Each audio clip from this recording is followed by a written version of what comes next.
Hey, it's Joe Amoia, the Smarter Dating Guy, with another great Smarter Dating tip just for you.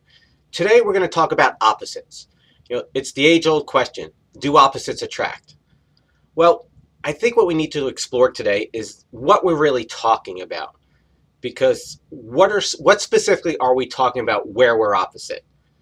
So what I find is that opposites most definitely can attract. Doesn't mean that they always will, but we need to understand where we're opposite. And what I find is that those individuals who are quote unquote opposite still have the same core values. They're what I call the essential needs.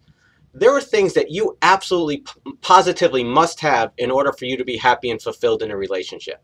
And I think when those things are there, even if the person has a different personality trait or even a different religion, as long as those core things are there, your essential needs are there, then opposites most definitely can work. However, if those core things aren't there, all your essential needs aren't being met, then opposites become problems. So we use the example of religion. I know plenty of individuals who have completely different religions, yet because their core essential needs are met, they're able to coincide and either share the same religions or give that up and search for different religions. However, there are some individuals where their belief is that their religion is essential. It's essential that they have someone who shares the same religion, the same religious viewpoint on things. And so for those individuals, if an opposite comes along, it doesn't work for them. So the key is understanding that if a person is quote unquote opposite, that's not necessarily a bad thing. It's not a good thing.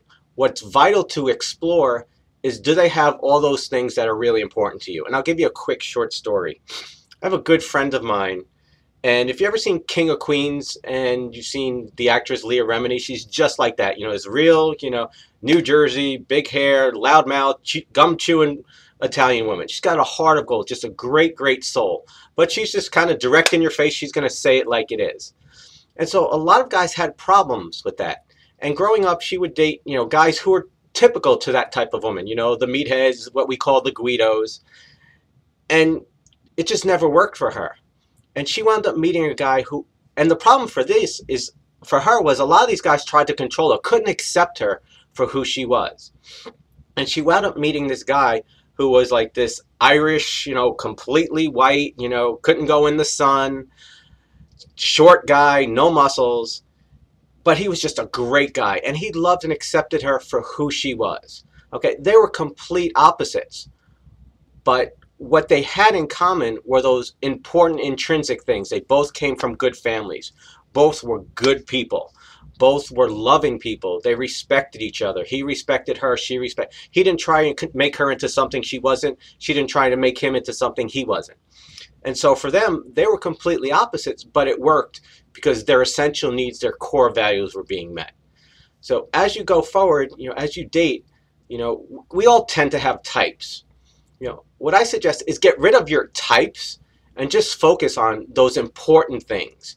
Because you might experience, just like this woman I explained, that you might find out that your soulmate is not your typical man.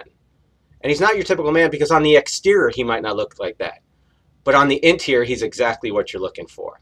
So as always, I'd love to hear your feedback on this. If you agree with this, if you've dated opposites, if you haven't dated opposites, maybe you'll consider, really what's going on for you.